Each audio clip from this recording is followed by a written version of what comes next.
So our first step, y'all hear the rain on the roof? The first step is jacking the axle up. Need to use a good stout floor jack or a bottle jack for this.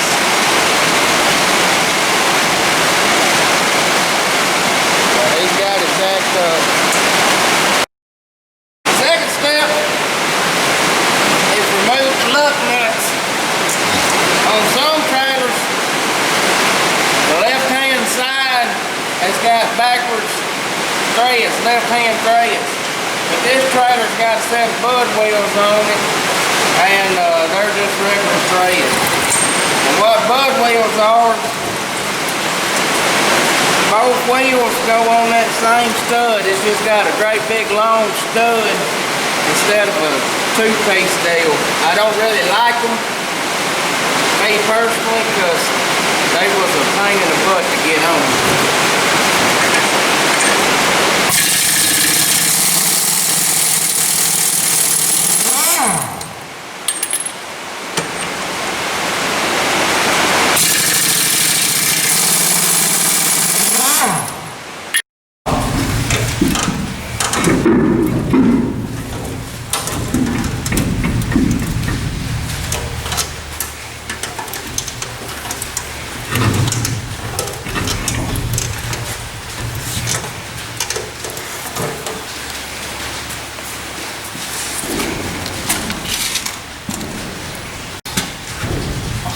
This is why I don't like these damn bud wheels. You got to scooch that son-bug off of all them threads. And when you're taking them off the threads, you know you've got the potential to damage your threads when you're pulling that wheel off, scraping across them threads. I'm just not crazy about it.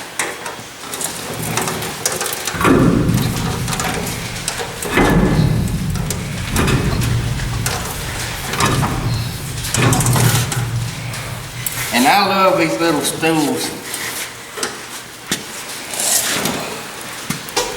It makes it a whole lot of your life a whole lot easier sitting on that little stool. Now the next step, we got to release the brakes on the truck, and I'll show you how we do it without listening to the darn truck run. Alright, so right there you can put air out of the air compressor in it. And we got our adapter here and our insulation. Put it in. Put the air compressor. Let it start filling with air.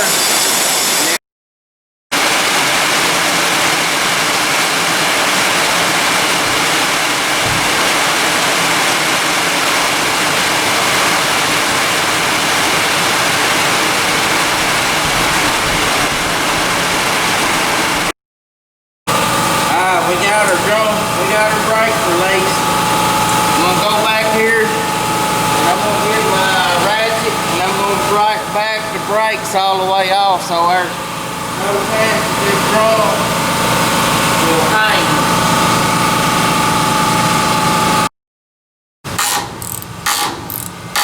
On the slide adjuster.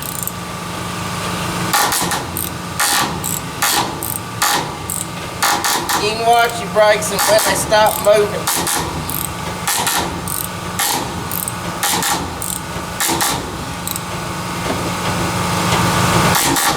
Y'all hear that air ride airing up on that trailer?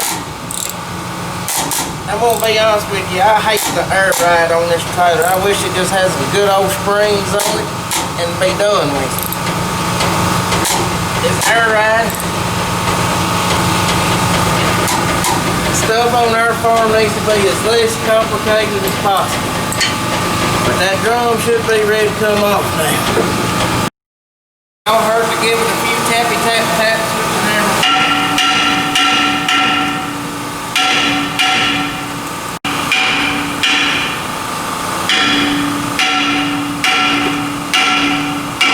There it went. Hot roast.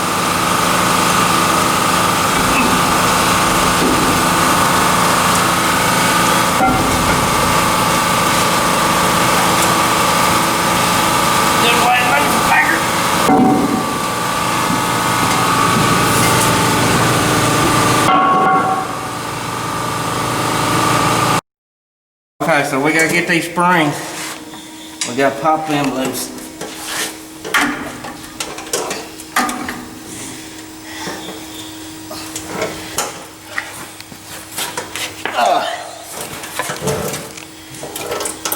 There's a little crook there. If you get in there with that and just pop that son of a gun loose.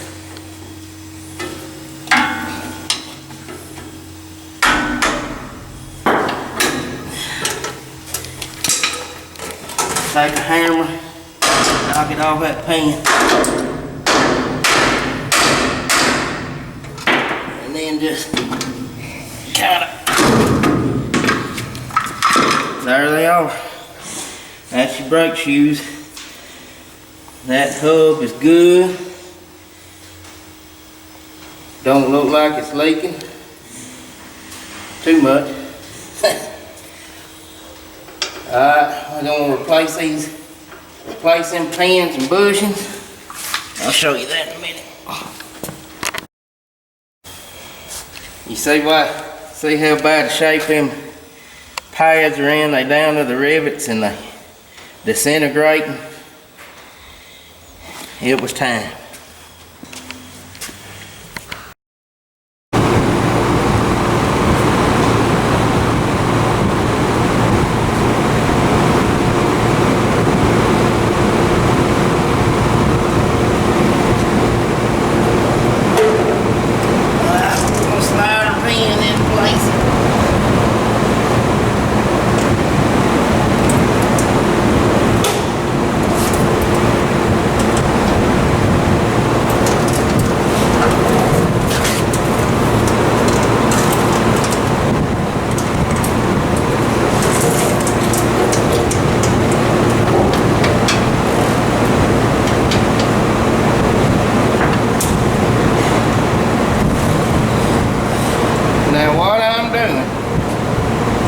This probably ain't the proper way to do it. But them bushings are seized in them holes. And I heard somebody say one time, when you get to heating and beating and banging on this, it ain't the best thing in the world for it. So what I'm doing, now I gotta find where it went. So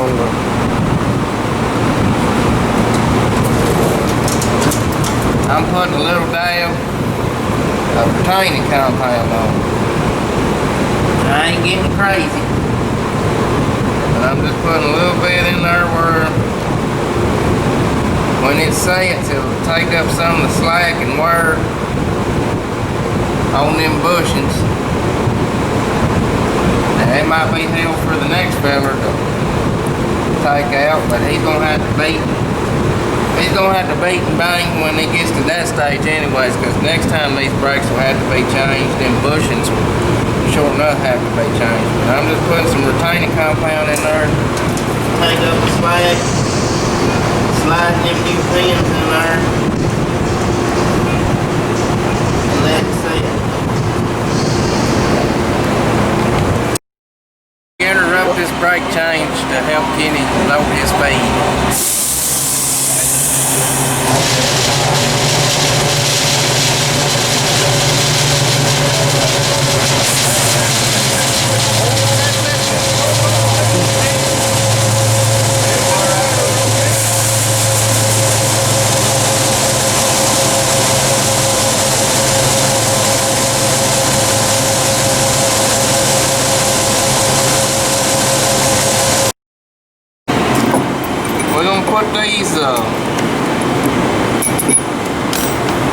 Put these drums or shoes together.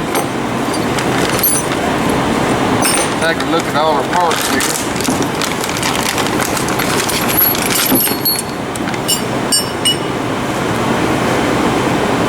First item of business,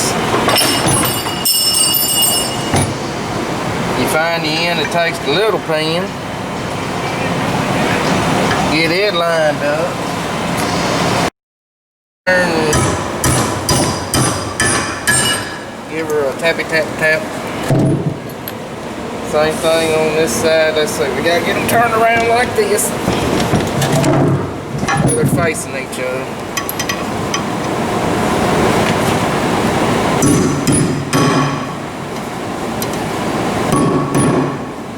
Got them in there. Oh, and then you put that spring right there like so.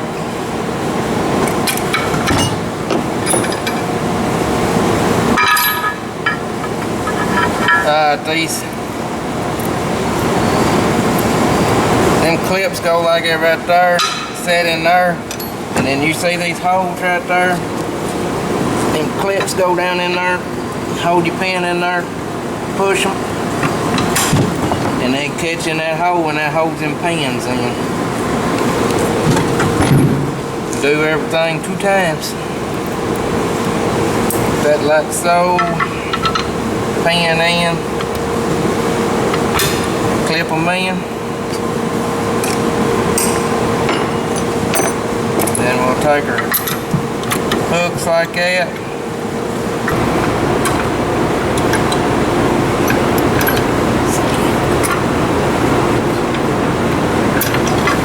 Alright, this is the easiest way to do it.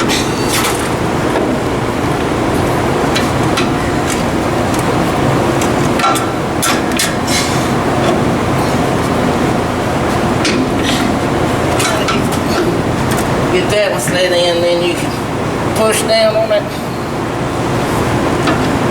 Push down on that spring.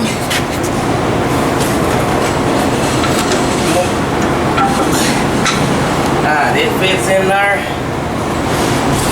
Push down on this brake shoe. Get it on the pins, and that's it.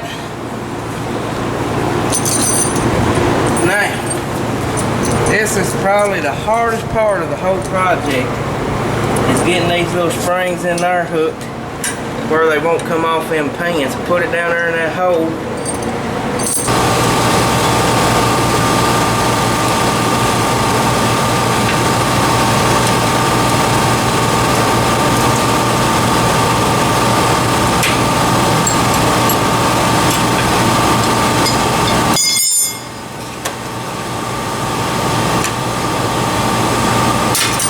Darn it. My mistake is I tried to take that screwdriver, put it in there. Should have used the hammer.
So the next thing we're doing is, while we got these tires off and got room to get in there, we're changing these brake chambers out.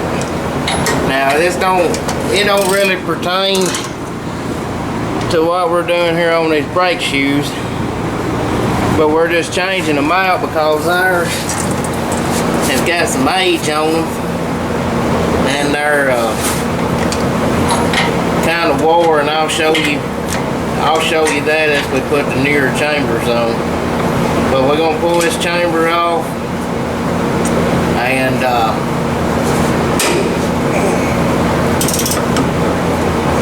show you how to put the new one on. Okay, so right here is why we are changing these brake chambers out. You see right here how this got that rubber bushing around it, and it's good and centered in the hole. Now here's the old one. The rubber's gone, and you can tell right there where it's been wearing as it's been pushing back and forth. So what we're gonna do now is I'm gonna measure to the end of the rod.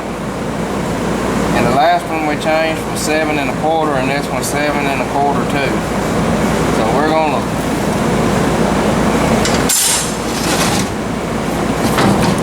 we will screw this screw down, nut down. We're gonna put it on the bottom side of where we're gonna cut it off. That way, in case we booger the threads or something, we can run that nut off and straighten the threads up. I'm gonna give him a paint pen. We're gonna measure 7, mark it 7 1/4. Then I'm gonna take the bandsaw, cut the end of that thread off.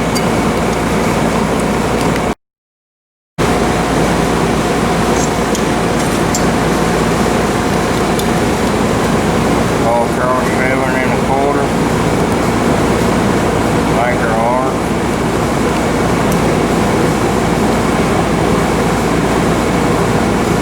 That should be good.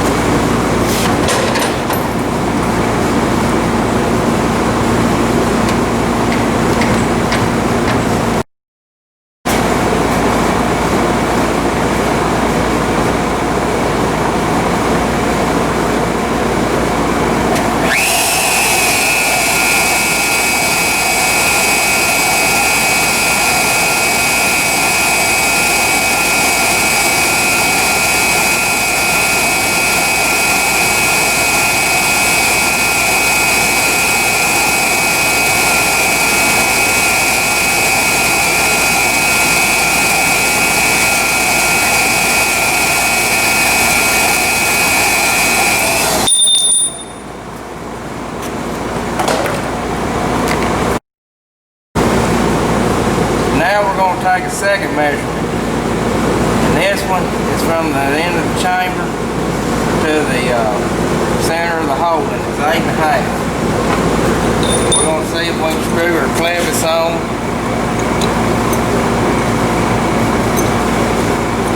Alright, it screws on.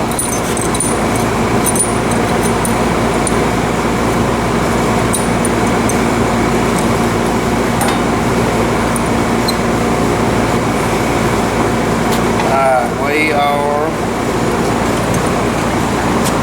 give it one more half a turn, and that looks like 8 1/2 center of the pen. We're gonna lock her. We will have. I'm just gonna snug that hand tight. When we get it up under the truck, we'll have to turn that pen one way or the other just a little bit to hook it up on the slack adjuster. So what we got to do now is we got to take the fittings out of that old one and put in here where we can hook our lines up.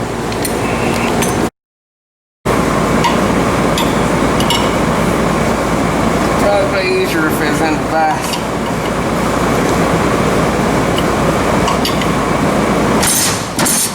And we got another vise. Vices are like trailers. You can never have too many around. Which some of them ain't no count. I did not. Need to pay attention to how they're oriented. That way you put them back in the other chamber. Right.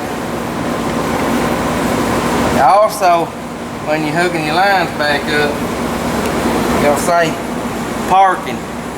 Make sure you put the right line in the right hole. So let's get our fittings out. Then we're going to take them over and put them in our new drum.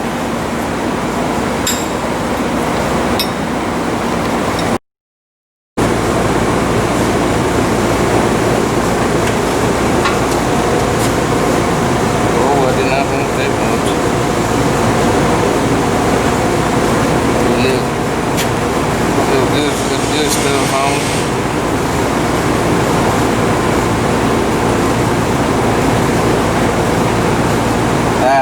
got to remember these was pointed to the back, so that's how I'm gonna point them. If I can make another name. Alright. That's one.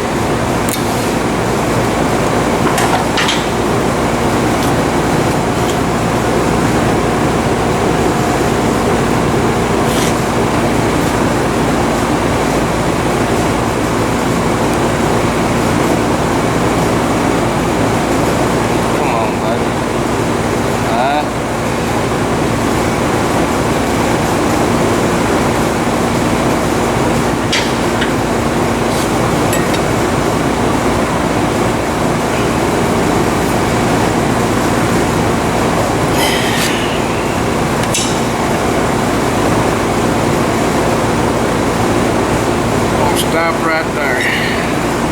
Alright, let's go put it on the truck.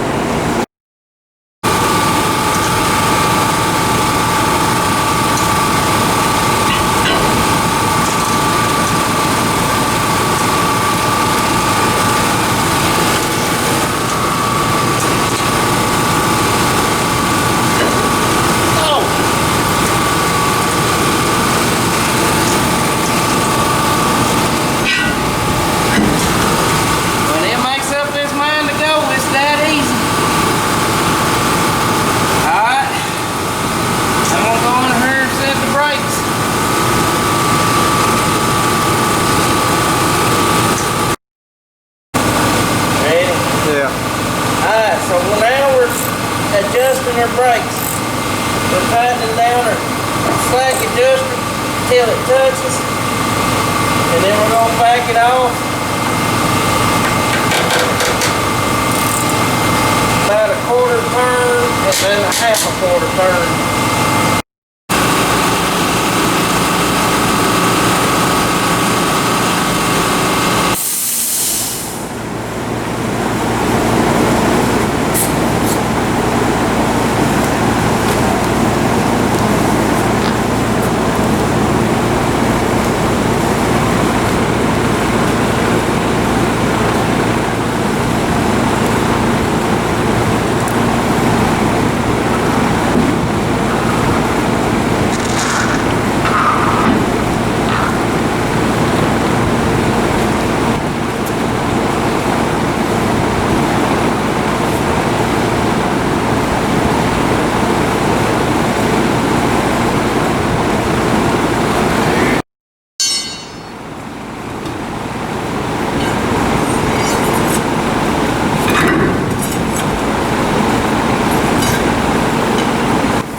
Putting these tires back on.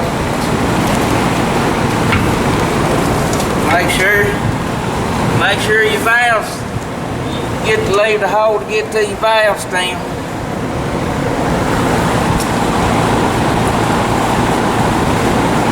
Be bad to go to hurry your back tire up.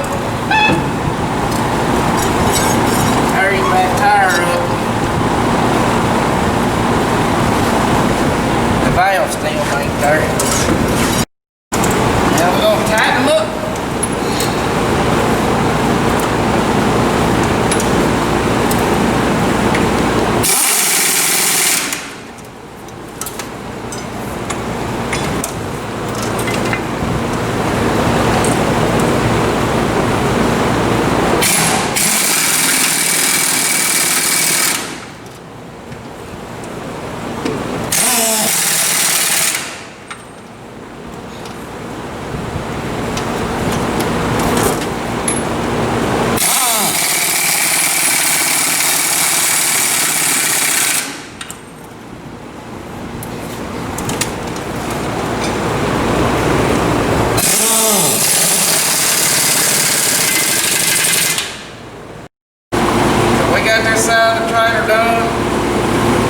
Brake chambers, 2 new sets of brake pads, 2 new drums, got the tires back on tight, got the brakes adjusted. We need to get the truck, go up the road, turn it around and pull it in. where the right-hand side's on this side, where we ain't gonna be walking around it all day. And we're gonna give her a test drive and see what happens. Y'all come along with us for the ride. So this old truck ain't got much going for it. But one thing it's got going for it, number one, got good cold air conditioning. And it's hot. The temperature ain't really that hot. It's probably mid-80s, but it's humid. All you gotta do is just walk out there and sweat starts dripping out of it. The second truck, the thing about this truck is reliable. We had a 85 International with 400 Cummins in it, and I loved that truck. It had 13 speed in it, and it was good. I mean, it was an awesome driving truck, rolled good and everything, but it gave trouble.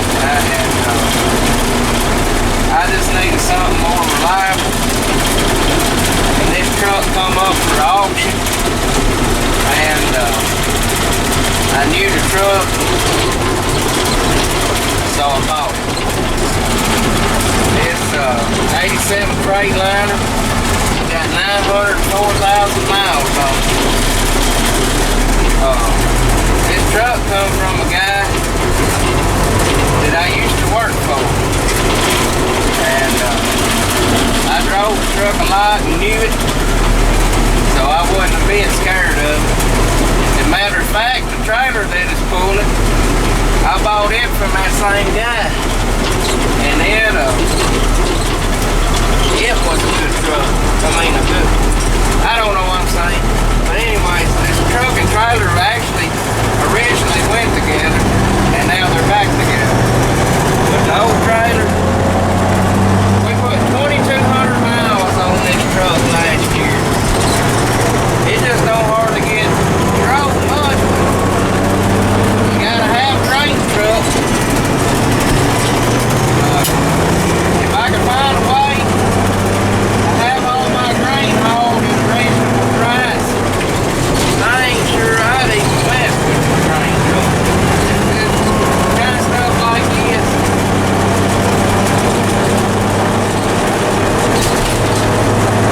It's a 9-speed. Look at me double clutch in there. Oh yeah, we got the brakes now. Yeah, let's make a little bit different. Just a hair.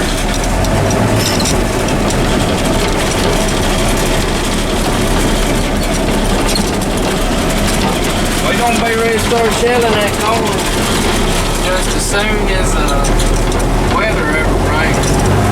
Let me show y'all the fire of the Freightliner.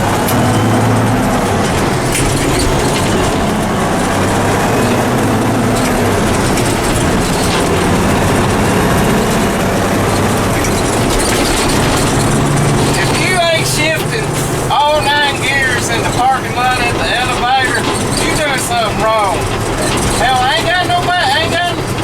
Tyson, ain't nobody got time to wait in line this year. We want you to get your bull crap together, because I want to run this harvest. I want to go around that parking lot like 50 miles an hour. Pull in the pit, just screeching tires.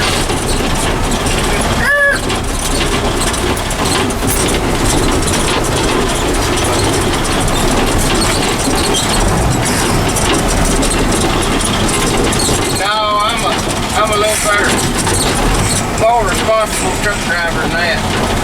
But I have seen some boys to do that.